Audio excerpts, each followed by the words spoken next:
Hello friends, नमस्कार। आप सभी का बिहार एग्ज़ाम योद्धा में स्वागत है। यह पार्ट सेकंड है फंडामेंटल राइट का। यहाँ हम लोग पढ़ेंगे रीट्स। टोटल कितने रीट्स होते हैं? 5। इस बात का ध्यान रखिए। आज हम स्टार्ट करने जा रहे हैं रीट्स पॉलिटी का। फंडामेंटल राइट का सेकंड पार्ट है। हम लोग पहले पढ़ चुके हैं right to equality, right to freedom, right against exploitation, right for religious affair and right for cultural and educational language minority. तो अब क्या हम लोग पढ़ने जा रहे हैं? रीट्स। इन सबको आप इन्फोर्स कैसे कर सकते हैं? अगर मान लीजिए ये जितने भी आपके फंडामेंटल राइट थे, इसको कोई आपको मतलब आपके स्वतंत्रता को कोई बाधित कर रहा है, तो आप कैसे उस चीज़ को प्राप्त करेंगे, कहाँ जाएंगे? तो फंडामेंटल राइट के केस में आप ध्यान रखिए कि आप हाई कोर्ट भी जा सकते हैं और डायरेक्ट सुप्रीम कोर्ट भी जा सकते हैं। तो फंडामेंटल राइट को लेकर के आप सीधे सुप्रीम कोर्ट जा सकते हैं, इस बात को ध्यान रखिएगा। अब हम लोग पढ़ने जा रहे हैं फंडामेंटल राइट्स को इन्फोर्स करने का रीट्स जो हमारे संविधान के द्वारा दिया गया है। पहले ध्यान दीजिए कि फर्स्ट इज हेबियस कॉर्पस, बंदी प्रत्यक्षीकरण। पहला रिट का नाम है हेबियस कॉर्पस और बंदी प्रत्यक्षीकरण। यह शरीर को प्रस्तुत करो जैसे शब्द से बना है। यह लैटिन वर्ड है, इसका मतलब होता है शरीर को प्रस्तुत करो। यदि कोई किसी को डिटेन किया हुआ है और किसी को किडनैप किया या किसी प्रकार से वो हुआ, तो सुप्रीम कोर्ट डायरेक्ट उसे आदेश दे सकता है, देगा कि शरीर को पहले तुरंत प्रस्तुत करो। तो यह प्रकृति उसका कैसा है और उद्देश्य क्या रहता है? तो प्रकृति है उपचारात्मक और अवैध हिरासत से मुक्ति दिलाना। अभी हम बोले हैं ना कि इल्लीगल डिटेंशन, ध्यान रहे इस बात को, अवैध हिरासत, क्योंकि अगर कानूनी तरीका से पकड़ा गया है विथ लॉ, तब यह हेबियस कॉर्पस यूज नहीं होगा। लेकिन अवैध तरीका से इल्लीगल अगर कोई किया है, तब सुप्रीम कोर्ट यह आदेश देगा कि शरीर को तुरंत प्रस्तुत किया जाए। Have the body, habeas corpus बंदी प्रत्यक्षीकरण, यह लैटिन वर्ड है। ठीक, अब यह किसके विरुद्ध जारी होता है इसको समझिए। यह सरकारी अधिकारी के विरुद्ध भी जारी हो सकता है, यह निजी व्यक्ति के विरुद्ध भी जारी हो सकता है। कोई भी जो अवैध रूप से रोक रहा हो किसी व्यक्ति को, उसके खिलाफ भी जारी हो सकता है। तो ध्यान रहे कि हैबियस कॉर्पस बंदी प्रत्यक्षीकरण जो है, इसका मतलब होता है शरीर को प्रस्तुत करो, और यह अवैध हिरासत से मुक्ति दिलाने के लिए होता है। यह सरकारी के भी विरुद्ध हो सकता है, यह निजी व्यक्ति के विरुद्ध भी हो सकता है, और कोई भी जो अवैध रूप से रोक रहा हो किसी व्यक्ति के मौलिक अधिकार का हनन कर रहा हो, उसके खिलाफ भी हो सकता है। इम्पॉर्टेंट क्या है? सरकारी एंड प्राइवेट दोनों के खिलाफ हो सकता है। यही फंसाता है, इस बात को समझ जाइए। वह बीपीएससी हो या इवन यूपीएससी, इसी स्तर पर फंसाता है कि वह सरकारी के खिलाफ कर सकता है, प्राइवेट के नहीं, या फिर प्राइवेट के खिलाफ कर सकता है, सरकारी के नहीं। तो ध्यान रहे कि यह दोनों के खिलाफ कर सकता है। ठीक, चलिए द नेक्स्ट इज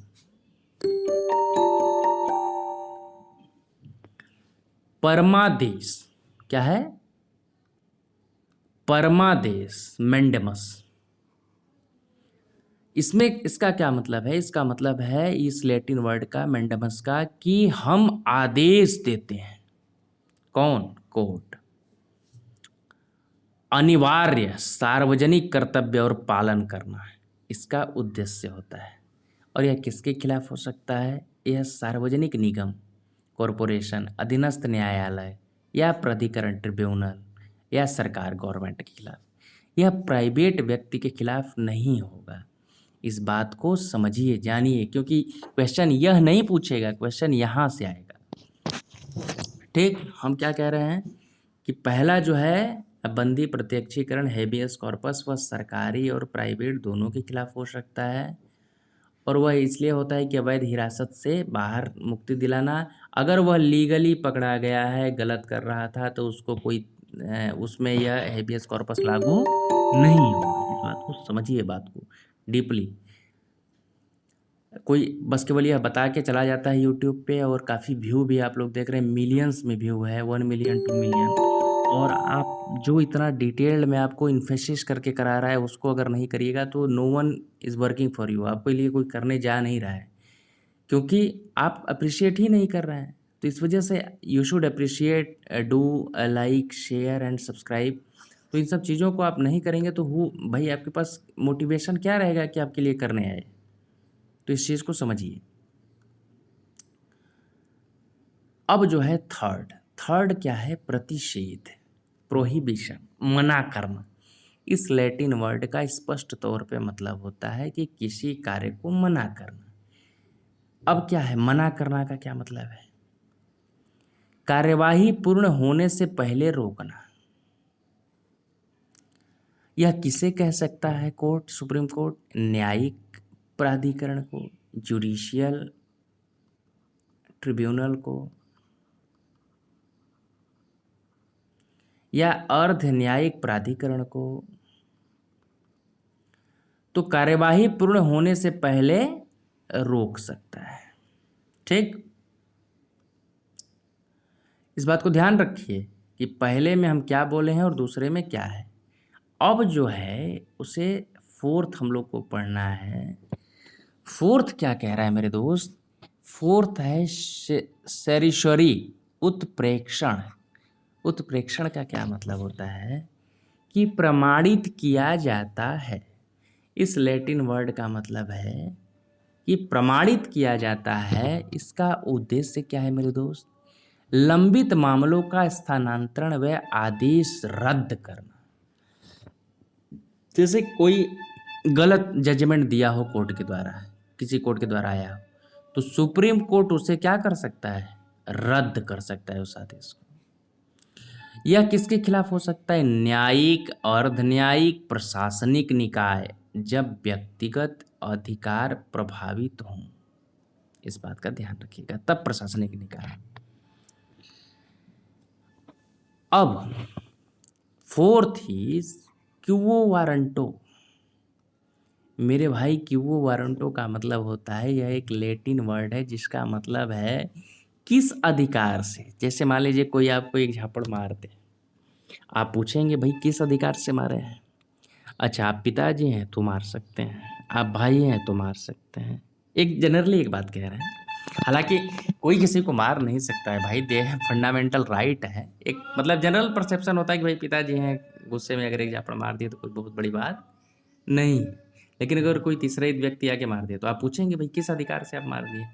खैर, क्यूओ वारंटो का क्या मतलब होता है लैटिन वर्ड का? इसका मतलब है किस अधिकार से। अब आप देखिए कि उपचारात्मक, इसका जो उपचारात्मक क्या व्यवस्था है, इसका मतलब है सार्वजनिक पद के दावे की जांच। अब मान लीजिए कोई व्यक्ति मूर्ख है और वह अगले दिन अपने घर के आगे डॉक्टर लिख के, डॉक्टर प्रताप मान लीजिए, वह लिख के आगे बढ़ जाए अला वला लगा के, तो क्या इसका मतलब है कि वह डॉक्टर हो गया? इसका उससे पूछा जाएगा कि भाई आप किस अधिकार से डॉक्टर टाइटल अडॉप्ट किए हैं? तो या क्या आप MBBS किए हैं, क्या आप BAMS किए हैं, क्या आप BDS किए हैं, क्या आप BHMS किए हैं? भाई किस आधार से आप लिखे हैं? क्या फिजियोथेरेपिस्ट हैं, क्या डाइटिशियन हैं, क्या हैं आप? तो ये किस अधिकार से पूछने का जो फंडामेंटल राइट है वह किस में है? फिफ्थ रिट में, क्यूओ वारंटो में। यह सार्वजनिक पद धारण करने वाला कोई भी व्यक्ति हो। ठीक है, तो इस बात को समझ जाइए। अब एक बार रिवाइज कर लेते हैं हम लोग। पहला क्या था? बंदी प्रत्यक्षीकरण। इसमें क्या इसका मतलब था? हेबियस कॉर्पस का शरीर को प्रस्तुत करो। अवैध हिरासत से मुक्ति दिलाना इसका उद्देश्य था। यह सरकारी और निजी व्यक्ति दोनों के खिलाफ हो सकता है। दूसरा था मैंडेमस, हम आदेश देते हैं, इसका यह मतलब होता है अनिवार्य सार्वजनिक कर्तव्य पालन करना, इसका यह मतलब है। और किसके विरुद्ध हो सकता है, वह है सार्वजनिक निगम, अधीनस्थ न्यायालय, प्राधिकरण और सरकार। इसमें ध्यान रहे, इसमें कहीं निजी व्यक्ति लिखा है नहीं, इस बात को आपको देखना है, otherwise no one will go to clear at this level. आपको इस स्तर पे क्लियर करने के लिए मैं बहुत यूट्यूब पे वीडियो देखा हूँ और पिछले 5 साल से मैं वही कार्य कर रहा हूँ, पढ़ रहा हूँ, पढ़ा रहा हूँ, तो इन चीज़ों को देख रहा हूँ कि कितने शार्प ढंग से लोग 10-20 मिनट की वीडियो बना के व्यू लेके चले जा रहे हैं, लेकिन वह आपको डिटेल्ड में कोई भी पढ़ा नहीं रहा है, ना ही एनालिसिस करा रहा है। इस वजह से अगर आप चाह रहे हैं कि इस स्तर के एनालिसिस हो, इस स्तर का डिटेल्ड वीडियो आए, तो आपको कम से कम उस चीज़ को अप्रिसिएट करना होगा, अदरवाइज कौन आपके लिए करेगा। आप सोचिए, I am not saying that you should pay something, I am only saying to do like subscribe, ताकि मन में ये रहे भाई कि चीज़ें मैं कर रहा हूँ तो ये गो थ्रू हैं, या सोसाइटी के बहुत सारे यूथ को या पढ़ने वाले को या फिर उसको जिसके पास पैसा नहीं है, गांव में बैठा है, उसको एक अच्छा कंटेंट मिल रहा है। तो इस वजह से you have to do things. Next क्या है, प्रतिषेध, प्रोहिबिशन, मना करना, कार्रवाई पूर्ण होने से पहले। न्यायिक प्राधिकरण, अर्ध न्यायिक प्राधिकरण दोनों के खिलाफ हो सकता है, प्रोहिबिशन। नेक्स्ट इज सरसरी, उत्प्रेषण, प्रमाणित किया जाए, लंबित मामलों का स्थानांतरण व आदेश रद्द करना। यह किसके खिलाफ हो सकता है, यह न्यायिक के खिलाफ हो सकता है, अर्ध न्यायिक के, प्रशासनिक ने क्या, जब व्यक्तिगत अधिकार प्रभावित हो। फिफ्थ इज क्वो वारंटो, किस अधिकार से, भाई किस अधिकार से, सार्वजनिक पद के दावे की जांच। अब मान लीजिए हमें लिख दिया आईएएस और आप आईएएस हैं नहीं, तो उसकी जांच होगी ना भाई, आईएएस आप कैसे लिख दिए, तो यही क्वो वारंटो से है। और यह सार्वजनिक पद का धारण करने वाला कोई भी व्यक्ति के खिलाफ हो सकता है। So this is from me about रीट्स। हम लोग पॉलिटी के फंडामेंटल राइट के सेकंड वीडियो में रीट्स पढ़ रहे थे और अभी कंप्लीट किए हैं। सेकंड वीडियो में हम फंडामेंटल ड्यूटीज़ लाएंगे या फिर सिटीजनशिप लाएंगे। तो फंडामेंटल ड्यूटी लाएंगे तो वो भी 2 पार्ट में होगा, और बिल्कुल तैयार रहिए। You have to do something best in 72nd BPSC। So thank you. This is me Neeraj shining off. आपका बिहार एग्ज़ाम योद्धा में पढ़ने के लिए, रुकने के लिए बहुत बहुत धन्यवाद। Thank you.